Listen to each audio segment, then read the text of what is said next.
서로 잠시 하려고 하는데 이렇게 인사하겠습니다. 집사님 또 장로님 계시면 우리 형제분들, 우리 장로님 또 안수입사님 집사님 계시면 장로님 벤 중에 제일 멋지십니다. 그렇게 인사하시고요. 거기 옆에 권사님 계시거나 여집사님 계시면 집사님, 권사님 벤 중에 제일 아름다우십니다. 우리 서로 그렇게 인사하겠습니다. 인사하겠습니다.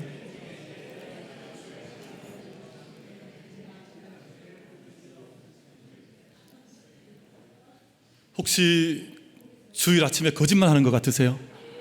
아니, 주일 아침에 가서 거짓말 하려니까 마음에 입이 열려지지 않았어요. 이거 어떡하나, 이거 막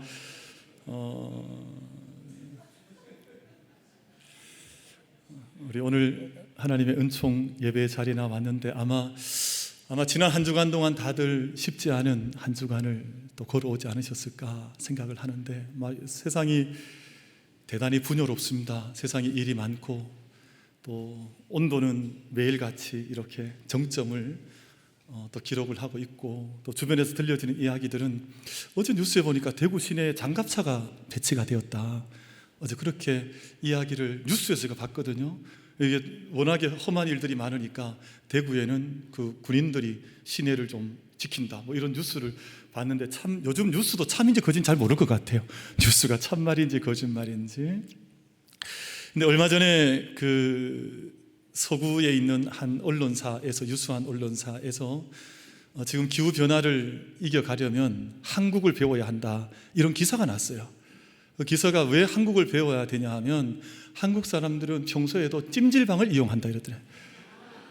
그래서 그 더운 찜질방을 한국 사람들이 늘 이겨나가기 때문에 아마 한국인들은 잘 이겨나갈 테니까 우리가 한국 문화를 좀 배울 필요가 있다. 이걸 미국인지 영국인지 어느 뉴스에서 그걸 좀 다뤘어요. 그래서 찜질방 문화를 다뤘는데 많이 어려운 때가 맞습니다. 그러나 그럼에도 불구하고 우리가 세상에서 들려지는 이야기들이 아니라 우리의 마음의 중심을 잘 견고하게 잘 부여잡고 하나님 앞에 서서, 오늘 찬양이 너무너무 감사한데요, 오늘 찬양이 그런 찬양이었잖아요. 우리의 서 있는 그 자리가 어디냐, 그 자리가 하나님의 시간과 장소가 복을 받아야 하는데 그 장소, 내가 십자가 곁에서 우리의 은총을 누리자 하는 그 찬양을 하나님께 올려드린 것인데, 우리가 서 있는 그 모든 자리가 하나님의 은총의 복을, 아무리 날씨가 어렵고 또 주변에 여러 가지 이야기들이 많이 들리고 이런저런 일들이 많지만 하나님 안에서 승리의 삶을, 은총의 삶을 선포하시고 이겨나갈 수 있는 우리 모든 만민 가족들 다 되어지시기를 주님의 이름으로 축복합니다. 그럼 세상 이야기 너무 많이 들을 것 없습니다. 무슨 이야기냐 하면, 그럼 지금 뉴스를 들어오면 우리가 살 수 있다고 알리는 뉴스는 한 건이 없습니다. 뉴스를 틀면 다 죽겠다 그래요. 날씨 때문에 죽겠다. 또 지금 우리의 마음이 변하기 때문에 우리가 이길 수 없다, 다 죽겠다는 이야기를 하거든요. 제가 이번 이제 잼버리 부안에, 전북의 부안에 지금 이루어지고 있는 일들을 가만히 봤더니 제가 주로 읽고 있는 신문이 논조가 다른 두 신문을 제가 매일 받아서 보고 있거든요. 근데 한 신문은 일면에 잼버리 아이들이 막 거의 죽어나가는 사진을 크게 실어놨어요. 그래서 저 다른 신문을 봤더니 여기는 잼버리 아이들이 너무너무 행복해하는 사진을 실어놨어요. 누구를 믿어야 되는 거예요? 도대체 누구를 믿는 거예요? 근데 여러분, 사실은 어느 한쪽 이야기만 들으면 정말 죽을 것 같고, 어느 한쪽 이야기만 들으면 정말 괜찮은데 자꾸 거짓말 하는 것 같고 이렇거든요. 근데 믿음의 사람들은 이때 어떻게 하냐 하면, 전 세계 100수십 개국의 어린 아이들이, 청년들이 우리나라를 방문했으니까 우리 얼마나 귀한 일이에요. 그리고 4만 5천 명, 수많은 청년들이 온 것 같은데, 그러면 그 아이들이 한국 문화를 배우고 이곳에서 즐거운 경험을 가질 수 있도록 우리는 그저 한 마음으로 같이 기도하면 되는 것입니다. 기도하면 족한 것입니다. 여러분, 뉴스에 따라서 들으면 늘 우리는 뉴스에 그 사람들의 말에 이게 진리 같고, 여러분, 진리는 하나님의 말씀밖에 없는 줄로 믿습니다. 여러분, 세상에 들려지는 사람들의 이야기가 아니라, 여러분, 기자들도요 20대 청년들입니다. 30대 청년들입니다. 그들이 글을 쓰는데 그들의 말이, 그들의 모든 뉴스가 진리일 수 없죠. 그러니까 저희가 언제나 하나님 말씀 앞에 십자가 곁에 함께 우뚝하니 세워져서 그 안에서 믿음의 길을 정하고 삶의 방향을 정할 것이지, 세상의 뉴스 따라 절망하고 이런저런 세상의 이야기 듣고 그렇게 살아가지 않고 오직 말씀 안에 설 수 있는 우리 만민 가족들 다 되시기를 주님의 이름으로 축복합니다. 저는 요즘 좀 화가 날 때가 있어요. 갑자기 담임 목사 앞에 나와 설교한다고 해도 화를 내냐, 그렇게 긴장 안 하셔도 괜찮을 것 같아요. 저는 우리 뒤에 있는 이 중리 사거리나 큰 사거리 지날 때 정치인들이 현수막 좀 안 걸었으면 좋을 것 같아요. 왜냐하면 양 진영에서 현수막을 거는데 말이 너무 비천해요. 그 표현이 너무 좋지 않아요. 어둠의 표현들을 부끄럼 없이 사거리에 내걸면 저는 저 현수막들을 아이들이 다 볼 텐데 우리 아이들이 저런 언어를 배워서 될까? 우리 아이들이 저런 데 병들어서 마음에 병들면 어떡하나? 이런 생각이 들 때가 많아서 이당 저당 할 것 없이 다 내렸으면 좋겠어요. 대신에 말씀, 하나님이 당신을 사랑하십니다, 말씀을 내걸든지. 그래서 저는 이 세상의 말 듣지 아니하고 하나님 말씀을 따라서 우리 모든 만민 가족들이 믿음의 걸음을 함께 승리하여 경주하여 올라갈 수 있는 우리 만민 가족들 되시기를 주님의 이름으로 축복합니다. 세상 말에 너무 많이 귀 기울일 것 없습니다. 세상 뉴스 듣고 마음 절망할 것도 없고, 여러분 온도 이렇게 높아도 하나님 우리에게 길을 여실 것입니다. 아무리 세상이 험악해져도 우리가 이 세상에 거친 도전이 있어도 믿음의 사람들은 그 길을 다시금 열어가는 것인데, 우리 모든 만민 가족들 세상 요란스러운 세상 소리가 아니라 하나님 말씀 앞에 우리 마음을 온전히 시선을 집중하여서 말씀과 함께 이 여름을, 이 험한 계절들을 넉넉히 승리할 수 있는 우리 모두가 되시기를 소망합니다. 그럼 너무 이렇게 한 편만 보실 필요는 없어요. 어떤 부대에서 이제 식사 시간이 되어서 이제 오늘은 어떤 반찬, 어떤 음식이 준비가 되냐, 이제 온 부대가 식사가 되면 그것이 다 관심거리가 있잖아요. 근데 그날 이제 식당으로 병사들이 갔더니 그날 이제 메뉴가 소개가 됐습니다. 오늘은 돈가스가 평소보다 배가 2개가 나온다는 거예요. 병사들이 너무너무 좋죠. 왜냐하면 돈가스 하나만 먹다가 오늘 2개가 나온다 그러니까 얼마나 좋아요. 그리고 병사들이 다 행복해하고 즐거워하는데, 근데 그 소개하는 취사병이 뭐라 그러냐면 대신에 소스는 없습니다. 소스는 없다. 그러니까 병사들이 얼마나 화가 나겠어요. 아니 돈가스 소스 없이 2개를 어떻게 먹냐. 그런데 어떤 좀 지긋한 고참이 뭐라 그러는 거 아니, 괜찮다마 어떤 부대는 소스만 2개 먹을 거다 이러는 거예요. 왜냐하면 그날 아마 배식이 배달되는데 배식 배달할 때 좀 배달 사고가 나서 이 부대에 돈가스 한 박스와 소스 한 박스가 와야 되는데 돈가스만 2박스 나온 거예요. 그러니까 그 고참이 그걸 안 읽어요. 그래서 설명하기를 아마 어떤 부대는 소스만 2개 먹을 거니까 우린 그래도 이 정도면 괜찮지 않냐, 돈가스 2개 먹는 게 낫지 않냐. 사랑하는 성도 여러분, 사람의 생각이 무릇 지킬 만한 것보다 내 마음을 지키라. 생명의 근원이 이에서 남이 돼. 그럼 저희들 언제나 우리의 마음과 생각을 십자가 곁에서 함께 지켜나가면서 이 험한 세상이라 할지라도 우리가 참 많은 도전이 있지만 이 모든 도전 속에서 넉넉히 승리하며 걸어갈 수 있는 우리 모든 만민 가족들 다 되시기를 주님의 이름으로 축복합니다. 여러분 한번 따라하겠습니다. 나는 반드시 이길 것입니다. 예수께서 이기셨기 때문입니다. 아멘. 예수님께서 이기셨고 또한 우리에게 이기게 하실 것이기에 우리 이기는 삶을 함께 걸어가는 것인데, 20세기의 위대한 역사학자로 아놀드 토인비를 꼽습니다. 아놀드 토인비가 역사의 연구라고 하는 대단히 긴 책을 28년 동안 집필을 해서 약 16부작으로 16권에 된 긴 책으로 그 책을 역사의 연구를 썼는데, 그 책의 메인 주제는 세상에 문명이 발생을 하면 문명이 성장을 하고 문명이 화려한 꽃을 피운 후에 일정한 시간이 지나면 쇠락하여서 소멸된다고 하는, 자기의 앞선 역사학의 선배가 말했던 이 논리가 일정 부분 맞지만 수정할 부분이 있다고 하는 관점에서 새롭게 기술했던 역사서가 아놀드 토인비의 역사의 연구라고 하는 것인데요, 이 책의 주제는 한 가지입니다. 한두 가지가 있는데, 세상의 모든 문명은 도전을 받는다는 거예요. 많은 도전을 경험하게 되는데, 여러분 이런 도전들이 있습니다. 지금 같은 생태계의 급격한 변화들, 이런 도전들은 모든 문명들마다 경험을 했었거든요. 근데 지금 저희도 아주 급격한 자연의 생태 변화의 도전을 받고 있습니다. 그럼 또 어떤 도전들은 외적인 도전들, 제가 어저께 오늘 아침 이른 시간에 일어나서 뉴스를 잠시 이렇게 살폈더니 북한 김정은이 그 군수 공장의 기지참에 이렇게 방문을 해서 전쟁 준비를 완료하라, 이 명령을 내렸더라고요. 그러니까 오늘 아침 기사에서 읽었습니다. 그러니까 이것도 하나의 도전이잖아요. 다른 정치의 체계를 가지고 있는 공산주의 진영의 다른 이데올로기를 가지고 있는, 근데 먼 나라면 괜찮겠는데 우리랑 함께 지금 38선을 긋고 있는 그 위에 있는 지금 저 집단이 그런 이야기를 그 수장이 하고 있으니까 이것도 큰 도전이라고 할 수가 있겠죠.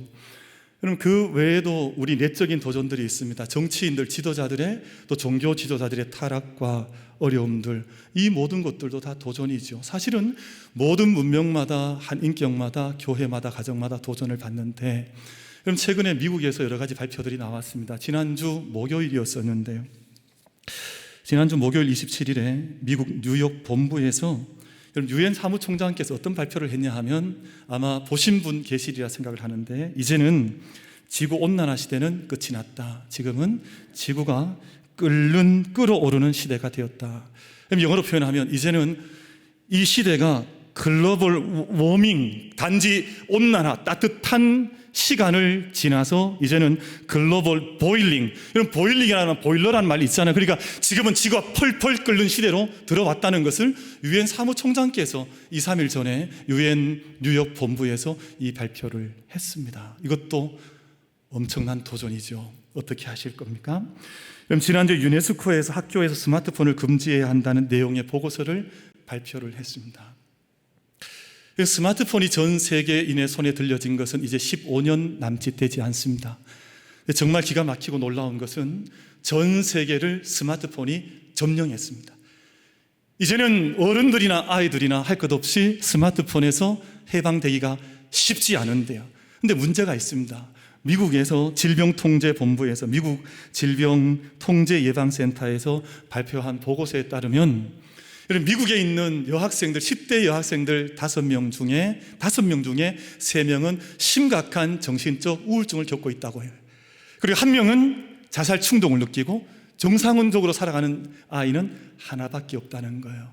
근데 이런 현상이 우리나라도 다르지 않아서 지금 같이 맥을 같이 하고 있어서, 그럼 지금 지난주에 경험했던 우리 사회에서 퍼졌던 이 비참한 일들이 이것과 다 맥을 같이 하고 있는데, 문제는 스마트폰이 어떤 결과를 인류 사회에 가져다 줄지 과학자들도 예측이 어렵다는 거예요. 단지 하나, 전문가들의 의견에 따르면 물론 모든 문명들마다, 모든 세대들마다 청소년들의 변화나 그들의 거친 어떤 변화들은 동일했던 것이지만, 지금 미국 사회가 보이고 있는 것처럼 5명 중에 3명이 심각한 정신적 우울증, 1명이 자기의 자살에 대한 충동, 1명이 정상적인 길을 걸어가는 이런 것은 대단히 이례적인데, 이런 현상이 나타나는 것은 스마트폰이 출시되었던 15년 전부터 시작되었다는 거예요. 그러니까 지금 우리 손에 여러분, 그래서 요즘 우리 아이들이 좀 울면 다 스마트폰을 던져줘서 그 아이들이 그걸 보고 그냥 지나가게 하지만, 본격적으로 스마트폰과 함께 태어났던 아이들이 자기 인생을 살아가게 될 때 어떤 일이 벌어질지, 어떤 인간성을 가지게 될지 사실은 우려스러운 것은 대단히 큰 사실이고 우리에게 주어진 큰 도전일 것입니다. 그런데 아놀드 토인비가 역사의 연구라는 책에서 그런 이야기를 해요. 모든 뛰어난 문명을 만들었던 문명들을 가만히 보면 평안한 곳에서 일어난 문명은 없고, 모두 다 홍수와 또 범람하는 태풍과 이 엄청난 자연재해 속에서 그곳에 머물면서 이 모든 도전에 응전했던 문명만 살아남았다는 거예요. 도전과 응전이라고 하는 말을 대단히 중요하게 제안하면서 그 가운데 대단히 의미 깊은 단어를 한 가지 제안하는데, 창조적인 소수자가 있는 곳은 이 모든 도전에 응전하여서 살아남았지만, 만약 이 모든 도전에 창조적인 소수자가 없는 모든 곳에서는 문명은 소멸되고 사라지고 말았다고 해서 슈팽글러 자기의 스승과는 다른 역사에 대한 견해를 제안을 한 것입니다. 사랑하는 성도 여러분, 아마 지난 주간 한 일주를 지내면서 나는 앞으로 어떻게 살아야 될까 걱정하고, 또 마음속에 마음의 근심을 가지고 기도했던 우리 식구들이 적지 않이 많이 계실 것입니다. 그러나 오늘 이 시간 먼저 축복하고 함께 말씀의 떡을 떼기로는요, 우리 만민의 모든 사랑하는 성도들께서 창조적인 소수자, 그 반열에 함께 설 수 있는, 그래서 이 모든 세상에 경험해보지 못했던 세파 속에 함께 떠내려가는 인생이 아니라 이 모든 곳 안에서도 넉넉히 우리의 대안과 믿음과 생명의 길을 함께 걸어갈 수 있는 우리 만민 가족들, 우리 모든 예배자들이 다 되어지시기를 주님의 이름으로 축복합니다. 하나님께서 오늘 본문 말씀 속에 이제 아브라함과 하나님과의 대화와 그리고 하나님 앞에 아브라함이 떼를 쓰듯 하나님께 중보하고 기도하는 말씀이 내용으로 되어져 있는데, 여러분 그런 생각 안 해보셨습니까? 하나님께서 왜 아브라함을 찾으셨을까? 왜 하나님께서 아브라함을 부르셨을까? 하나님께서 아브라함을 부르신 목적은 뭘까? 우리의 믿음의 조상이라고 하는데, 이분이 우리의 앤시스터, 믿음의 조상이라는 걸. 근데 믿음의 조상을 왜 수많은 사람들이 있었을 터인데 왜 아브라함을 하나님께서 찾으셨을까? 오늘 그 이유를 먼저 좀 말씀을 드리려고 하는데, 오늘 저희가 읽으셨던 창세기 18장 본문 20절 바로 윗절입니다. 18절, 19절 말씀을 우리 두 절을 한번 같이 한번 읽어보겠습니다. 이 두 절 말씀 속에 하나님께서 왜 아브라함을 부르셨는지 그 목적이 기록이 되어져 있는데, 제가 조금 전 언급했던 창조적인 소수자의 사명이 아브라함 안에서 주어졌고 그 안에서 발견된 것입니다. 여러분 18절, 19절 합독하여서 같이 한번 말씀 같이 읽겠습니다. 같이 읽습니다. 시작. 아브라함은 강대한 나라가 되고 천하 만민은 그로 말미암아 복을 받게 될 것이 아니냐. 내가 그로 그 자식과 권속에게 명하여 여호와의 도를 지켜 의와 공도를 행하게 하려고 그를 택하였나니, 이는 나 여호와가 아브라함에게 대하여 말한 일을 이루려 함이니라. 아멘. 그럼 지금은 아브라함을 부를 때는, 여러분 아브라함은 호롤단신 아주 적은 소수의 가족이 롯과 같은 조카가 옆에 있긴 했지만, 아내가 있지만 아주 작은 소수에 지나지 않았는데, 하나님께서 무슨 약속을 하시냐면 너를 통해서 내가 강대한 민족을 이루지 않겠느냐, 내가 너에게 복을 주어서 만민에게 복을 주는 복의 통로로 널 쓰지 않겠느냐, 그 말씀을 18절에서 하신 것이거든요. 19절 말씀 보시면 아브라함뿐만 아니라 내가 그로 그 자식과 권속, 여러분 권속이라는 말도 집안 사람이라는 뜻인데요, 자식, 조카, 며느리, 우리 함께 가족 안에 있는 우리 식구들을 말해요. 권속이란 말은 그렇습니다. 자식과 권속에게 명하여 여호와의 도를 지켜 그의 공도를 행하게 하려고. 하나님께서 아브라함을 부르신 목적은 하나님의 마음을 알고 하나님의 의를 행할 수 있는 그 사람으로 아브라함을 부르셔서 그에게 복을 주시고, 아브라함만 복을 받는 것이 아니라 그 참된 생명의 복이 온 세상 가운데 퍼져나가도록 내가 아브라함을 부른 것이라 하나님께서 그 말씀을 하신 것인데요, 여러분 이 시간 축복하겠습니다. 만민의 모든 예배자들께서 하나님의 아브라함을 향한 이 복을 동일하게 받으셔서 우리도 하나님의 마음을 알고 하나님의 의를 함께 삶으로 살아가서 하나님께서 우리를 복되게 하시고 우리를 통해서 복되게 하시는 모든 그 복에 흘러가는 은총을 힘있는 우리 모든 예배자들 다 되시기를 주님의 이름으로 축복합니다. 이 소망이 있으셔야 돼요. 왜냐하면 이 복은 아브라함에게만 주신 것이 아니거든요. 아브라함을 믿음의 조상으로 알고 나도 믿음의 반열에 함께 섰습니다라고 그렇게 고백하는 모든 믿음의 사람들에게 동일한 복을 주시는데, 여러분 이 아브라함이 이렇게 부름받을 때 그 모든 세계가 믿음의 세계가 아니었습니다. 가나안 땅으로 부름받았을 때 그곳에는 소돔이 있었고 고모라가 있었고 죄가 깊었고 하나님을 알지 못한 사람이 너무나 많았고, 그러나 하나님께 그 가운데 생명의 미랄 같은 아브라함을 심으셔서 그것을 통해서 하나님의 복이 그 땅에 흘러가게 하신 것입니다. 여러분 저희가 이 말씀의 복을, 이 말씀의 약속을 함께 보여잡는 우리 모든 만민 가족들 되시기를 주님의 이름으로 축복합니다. 그런데 아브라함이요, 오늘 롯과의 사건이 나타나게 되었는데 여러분 롯이라고 하는 사람은 좀 독특해요. 왜냐하면 여러분 아브라함과 롯의 관계가 어떻게 됩니까? 조카거든요. 조카. 그럼 조카는 사실은 우리가 살아보면 조카를 아끼는 이모, 고모 있습니다. 저도 많이 봤고요. 저도 저희 이모님, 고모님 통해서 조카를 향한 마음이 어떤지 아는데, 또 가만히 우리 주변에 보면 조카는 있어도 그만 없어도 그만이에요. 사실 조카가 그렇게 막 자식만큼 절절하진 않아요. 그런데 그 조카를 아브라함이 일평생 동행을 해요. 왜냐하면 갈대아 우르라고 하는 저 먼 땅에서 하란까지, 또 하란에서 롯이 함께 생활하다가 다시금 약속의 땅으로 건너오는 동안 아브라함은 롯을 놓친 적이 없습니다. 이 조카는 사실은 뭐 같이 가도 그만, 같이 안 가도 그만, 내 자식이 아닌 것 같은데, 여러분 조카를 향한 이 마음이 아브라함에게 어떻든지를 깊이 묵상을 해보면 내가 하나님께서 내게 붙여주신 사람들에 대한 나의 믿음의 마음을 내가 어떻게 가져가야 하는가를 깨달을 수 있는데, 아브라함은 롯을 향해서 목숨을 내던집니다. 여러분 그 먼 땅에 홀로 오면 얼마나 좋겠어요. 그럼 제가 어릴 때 저희 형님이랑 저희 형 3살 터울 형이랑 놀다가 제가 막내니까 저희 형은 어디 놀러 가면 저를 데리고 가는 것을 그렇게 싫어했어요. 아니 이렇게 잘생긴 동생을 왜 안 데리고 다니냔 말이에요. 아니 같이 가면 너무너무 좋을 거 아니에요. 그래서 아니 형 친구들 만나러 가면 제가 옆에 따라가면 형 벌써 얼굴이 막 이렇게 행복해야 하지 않아요. 근데 하루는 형을 따라가려고 하는데 형이 막 도망을 가더라고요. 제가 얼마나 화가 났는지 막 돌을 들어서 형한테 막 던지고 막 이랬었거든요. 아니 왜 혼자 가냐고. 근데 여러분 그럴 때가 있지 않아요? 혼자 가면 편할 때가 있죠. 근데 아브라함도 그렇지 않겠어요? 지금 하나님께서 부르신 것은 아브라함이었는데 왜 굳이 롯을 데리고 가겠냐고요. 근데 그 먼 땅에서 그 수만 마일을 수백 킬로미터를 걸어오는 동안 롯을 놓친 적이 없습니다. 그리고 롯이 함께 잘 되면 그것으로 인해서 아브라함은 너무너무 기뻐했습니다. 그리고 나중에 땅을 선택할 때도 롯에게 네가 가고 싶은 그 선택지를 네가 선택하면 내가 축복하마. 그래서 그 롯이 선택했던 곳이 유다 들판 소돔과 고모라, 자기 눈에 보기 좋은 곳으로 가게 된 거거든요. 근데 그 이후에 창세기 14장 말씀을 보면 그 당시에 가나안 땅에 있던 여러 왕들이 연합 부대를 이뤄서 롯을 이걸 목숨을 잡아서 갚버립니다. 그러니까 그때 아브라함이 어떻게 하냐면요, 그 조카니까 어떻게 보면 눈 감아버리면 되잖아요. 요즘 심한 가족들 다 눈을 감는 시대가 되었으니까 그냥 잡혀가든 말든. 근데 아브라함이 자기의 가족 군대 318명을 일으켜서 가나안의 연합군들에게 찾아가서 조카 롯을 목숨을 걸고 찾아오거든요. 그러니까 아브라함은 롯을 놓친 적이 없다 그 말이에요. 한 번도.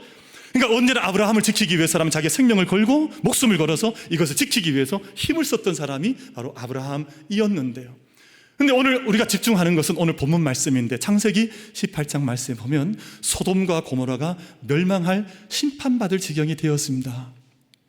여러분 그것은 죄가 관영했고 그것에 의인 하나가 찾기 어려운 그런 곳이었으니까 이제 멸망을 받으면 멸망당하는 거죠. 근데 아브라함의 마음은 그렇지 않았습니다. 왜냐하면 그 소돔성 안에 자기 조카 롯이 있는 것이거든요. 그러니까 그 지금 멸망할 성을 위해서 아브라함이 목숨을 걸고 하나님과 씨름을 벌이는 거예요. 그래서 저는 이 본문 묵상할 때마다 야 이거 아브라함 큰일 났다. 하나님 화내시면 어떡하시나. 왜냐하면 아브라함이 막 겁없이 정말 너무 무례할 정도로 하나님께 하나님이 이러시면 안 되는 거잖아요. 막 이렇게 하나님께 항변을 하거든요. 근데 이렇게 하나님 50명 의인이 있으면 이 성 멸망시키면 안 되는 거잖아요, 하나님. 그러니까 하나님이 그래 네 말이 맞다. 50명 발견되면 내가 이 성 멸망하지 않을게.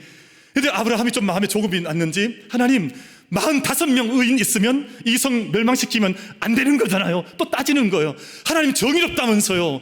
왜 의인들을 죄인과 함께 멸망시키려고 하는 겁니까? 막 이렇게 따지는 거예요, 아브라함이. 근데 그래 네가 그렇게 따지니까 그럼 40명 하자. 근데 또 안 된다는 거예요. 그래서 30명, 또 20명, 10명까지 내려가는데 여러분 이 숫자를 세어보면 6번 하나님 앞에서 씨름을 하는 거예요. 50명, 45명, 40명, 30명, 20명, 10명. 근데 하나님이 그 말씀을 다 들어주시는데 아마 제 같았으면 뭐 이런 자식이 다 있나 이랬을 것 같아요. 아니 너무 겁이 없잖아요. 아니 내가 한번 말했으면 됐지 뭐 왜 따져 들어. 그런데 하나님께서 그 마음을 기뻐하셨어요. 왜냐하면 아브라함은 단 한 사람이라도 이 성에서 멸망하지 않고 하나님 앞에서 구원받는 자가 되게 해 주십시오. 이 소돔성이 비록 죄악의 장망성, 장차 망할 성이지만 이 안에 있는 사람들이 다 망하는 것이 아니라 구원받는 사람이 되게 해 주십시오. 그 마음을 하나님께 아뢰었으니 하나님 마음이 얼마나 좋으셨겠냐 그 말이에요. 여러분 이 마음이 좀 느껴지십니까? 우리 주변에 롯이 많을 거네. 우리 조카 롯도 있고 뭐 이런 조카 롯도 저런 조카 롯도 있을 텐데 여러분 그들이 삶이 어떠하든지 간에 그 한 사람을 향한 그 성을 향한 장차 망할 성이라 할지라도 이곳에서 구원받는 사람이 나오게 해 주십시오. 그 조카 롯을 위한 간절한 간구가 우리의 마음에도 하나님 마음을 깨달아라 우리 입술로부터 마음으로부터 흘러나올 수 있게 되기를 주님의 이름으로 축복합니다. 그럼 저한테도 조카가 있습니다. 제가 어젯밤에 얼마나 기뻤는지 몰라요. 그럼 저도 조카가 몇 명이 있는데 어제 제 조카 중에 한 조카의 일 때문에 저희 누나가 저한테 전화가 왔어요. 밤 늦은 시간에. 그래서 저한테 숨을 이렇게 호흡을 좀 정리하라 그러더라고요. 그래서 제가 무슨 이야기를 하려고 호흡을 정리하라 그러냐 그랬더니 아이 누나 호흡 정리 다 됐으니까 무슨 일이야 그랬더니 그 저희 조카가 있는데요. 저희 조카가 어제 저녁에 영국으로부터 전화를 받았는데 케임브리지라고 하는 대학 박사과정에서 3년 전액 장학금을 받은 거예요. 남의 조카니까 별로 안 좋아하시잖아요 지금. 그러니까 이 조카가 그런 관계거든. 조카가 뭐 캠브리지를 가든 뭐 하버드를 가든 우리 관계 별로 없잖아요. 근데 제가 그렇게 저희 누나가 좋아하는 이유가 있습니다. 왜냐하면 얼마 전에 이 아이가 이제 뜻을 정하고 이제 한국에서 석사과정을 졸업을 한 후에 영국으로 이제 어플라이를 해서 캠브리지에서 입학 허가를 받은 거, 합격을 했는데, 근데 부모님이 개척교회 목사 사모예요. 저희 매형이 개척교회 목사이고 저희 누나가 개척교회 사모이니까 개척교회 목사 사모가 어떻게 영국으로 유학을 보내겠어요? 전 세계에서 가장 비싼 곳이 영국 유학이거든요. 엄두가 나지 않았습니다. 가족들이 함께 모여서 가족 회의를 하기를 그냥 포기하자. 지가 스스로 포기한다 그랬습니다. 저희 조카가. 나 그냥 한국에서 길을 찾을게요. 그렇게 하자 그러고 이제 며칠 지나는데 저희 개척교회 사모인 저희 누나가 마음에 그게 허락이 되지 않은 거예요. 그래서 다시금 가족 회의를 해서 어떤 의논을 했는고 하니, 하나님께서 캠브리지에 문을 여셨으면 어떤 길이 있으니까 문을 열지 않으셨겠냐. 만약에 그 문을 열지 않으셨을 것 같으면 왜 합격을 시켜주셨겠냐. 만약에 합격을 시켜주신 것도 영광인데 만약 그걸 도전하지 않으면 우리는 하나님의 뜻에 다른 길을 걸어가고 있는 건 아니까 우리가 이렇게 생각해야 되지 않을까. 누나가 이야기를 한 거예요. 저희 가족들이 그러면 어떻게 해야 할까 하는데 이 조카 아이가 결단을 한 거예요. 그러면 제가 가겠습니다. 원래는 포기했었거든요. 그래서 국내에서 박사를 하겠다고 방향을 정했다가 다시금 지난주에 저한테 연락이 와서 삼촌 영국 비행기 이제 예약을 했어요 하고 이제 제가 가서 돈은 없지만 한번 부딪혀 보겠습니다 하고 했는데 정말 이례적으로 어제 영국에서 결정이 난 거예요. 3년 전에 수업료를 면제하고 그리고 기숙사 3년 동안 제공을 하고 생활비까지 3년 동안 제공하는 조건으로 장학금이 날라왔어요. 얼마나 감사한 거예요. 그러니까 하나님께서 길을 여신 거. 그래서 어젯밤에 저희가 같이 통화하면서 누나 정말 하나님 살아계시고 정말 우리가 길을 열고 문을 두드리고 하나님 앞에서 믿음으로 도전하면 하나님께 길을 여시니까 우리 하나님께 영광 올려드리면서 함께 또 기도하자 하고 어제 저희가 함께 기뻐했거든요. 여러분 정말 저희가 모든 삶의 순간마다 때마다 하나님 살아계시니 세상 다 모든 사람들이 길이 없다 그래도 하나님 길을 여시면 우리 모든 길을 하나님 열어주십니다라는 믿음 가운데 승리의 길을 함께 약속받고 걸어갈 수 있는 우리 만민 가족들 되시기를 주님의 이름으로 축복합니다. 그것이 하나님의 마음인데요, 오늘 말씀 속에 아브라함이 조카 롯을 향한 마음을 그렇게 가진 거예요. 소돔성을 향한 마음을 가졌는데 여러분이 가만히 생각해 보시면 그 마음, 아브라함은 사실은 믿음의 조상이지만 이때만 해도 하나님께서 얼마나 생명을 구원하고자 하시는지를 다 깨달아 알지 못했어요. 사실은 이 성이 멸망하지 않고 이 성이 구원받기를 원하는 것은 사람의 생각 이전에 하나님 아버지의 마음 아니겠어요? 여러분 성경 말씀을 어렵다 하시는 분들이 있는데 창세기부터 요한계시록까지 성경 전체 66권을 어렵다 생각하지 마십시오. 여러분 묵상하고 읽어나가실 때마다 그곳에는 하나님의 사랑의 메시지가 담겨져 있습니다. 내가 너를 사랑하지 않느냐, 내가 너를 구원하려고 하지 않느냐, 내가 너를 위해서 내 아들까지 너희를 위해서 구원의 자리에 서게 하지 않았느냐. 여러분 모든 선지서들의 말씀이나 모든 복음서를 읽어오면 예수는 우리의 구원이라는 그 말씀이, 약속의 말씀이 얼마나 절절하게 들어가 있는지 모름. 여러분 저희가 구원받고자 하는 마음보다 하나님께서 구원을 주시고자 하는 마음이 더 절절하십니다. 우리 비교할 수가 없습니다. 우리가 축복받고자 하는 마음보다 하나님께서 우리에게 축복 주시고자 하는 마음이 더 절절하신데, 여러분 저희가 언제나 하나님의 그 마음을 깨달아 알아 이 땅에서 오늘 성가대 찬양한 것처럼 우리 모든 삶의 자리가 십자가 곁에 터가 되어지고 우리가 하나님의 생명의 성령의 인도하심 속에 서는 시간이 되어져서 날마다 복의 시간들을, 축복과 구원의 시간을 함께 열어갈 수 있는 우리 모든 만민 가족들 되시기를 주님의 이름으로 축복합니다. 저는 말씀을 몇 구절만 좀 마지막으로 소개를 드리고 말씀을 맺으려고 하는데요, 여러분 제가 읽지 않겠습니다. 우리 방송실은 준비가 되셨을 테니까 한번 띄워주시면 좋겠는데 제가 읽을까요? 예레미야 29장 11절 말씀, 여호와의 말씀이니라. 너희를 향한 나의 생각을 내가 아나니 평안이요 재앙이 아니니라. 너희에게 미래와 희망을 주는 것이니라. 여러분 마태복음 1장 21절 말씀입니다. 아들을 낳으리니 이름을 예수라 하라. 이는 그가 자기 백성을 그들의 죄에서 구원할 자임이시라. 아멘. 그럼 읽진 않겠습니다만 요나서 4장 10절과 11절 말씀을 보면 요나가 그렇게 오늘 아브라함처럼 막 하나님 앞에 씨름을 해요. 그럼 성경에 보면 그 창조적 소수자들은 늘 씨름하는 사람들이거든요. 그래서 제가 우리 만민교회 모든 예배자들이 창조적 소수자가 함께 되자고 말하는 것은 그곳이 모든 도전에 응전하며 승리하는 자리니까 요나도 씨름을 하고 또 아브라함도 씨름을 하고, 그럼 다윗은 얼마나 씨름했게요. 하나님, 이 민족 구원해 주지 않으시면 생명책에서 제 이름 지워주십시오. 저는 이 민족이 구원받아야 함께 구원받지 홀로 구원받지 않겠습니다. 그러니까 자기 곁에 있는 수많은 롯들, 자기 조카들 위한 영적인 몸부림을 그렇게 심하게 쳤었던 사람들인데요.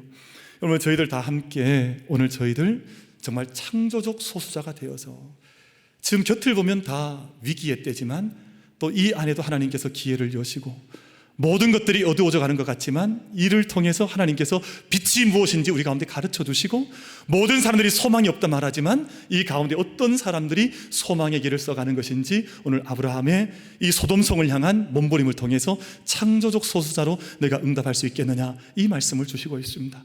사랑하는 우리 모든 만민의 가족들께서 오늘 아브라함 호롤단신으로 가나안 땅에 던져졌습니다.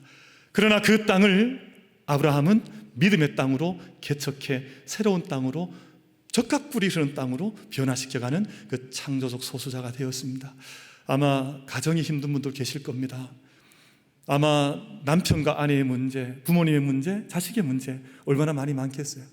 그럼 지금 저도 그래요. 제가 저희 딸한테 그런 얘기했습니다. 서울 간다 그러길래 몸 안에 갑옷 입고 가라 그랬어요. 갑옷. 아니 지금 도시에 어떻게 그냥 다니냐 말이에요. 지금 얼마나 힘들고 마음이 한때가 편한 때가 없는 때잖아요. 그러나 이럴 때 내 한 몸에 아니어도 정말 중요하지만 이 시대가 하나님 이래서 되지 않겠습니까? 50명만 있으면 하나님 구원해 주십시오. 10,000명만 있으면 구원해 주십시오. 하나님 단 10명이 있다 할지라도 하나님의 구원이 이 땅에 임해야 하지 않겠습니까? 그 마음으로. 그래서 하나님께서 아브라함을 기이 여기신 거예요. 왜 창세기 12장 말씀에 보면 만민이 너를 통해서 복을 받을 것이라, 왜 그 말씀을 아브라함에게 주셨겠어요? 그의 마음속에 창조적 소수자의 이 시대의 모든 도전 앞에 내가 믿음으로 응전하리라는 마음이 있었기 때문입니다. 여러분, 우리 모든 가정의 아버지들, 어머니들, 할아버지, 할머니, 우리 모든 가정에, 우리 재단 안에도 우리 모든 일꾼들이 이런 사람들이 되어져서 하나님 이거 그냥 두시면 안 되는 것 아닙니까? 하고 하나님께 울부짖을 때 우리를 통해서 일하시는 하나님의 손길을 함께 경험할 수 있는 우리 모든 예배자들 다 되시기를 주님의 이름으로 축복합니다.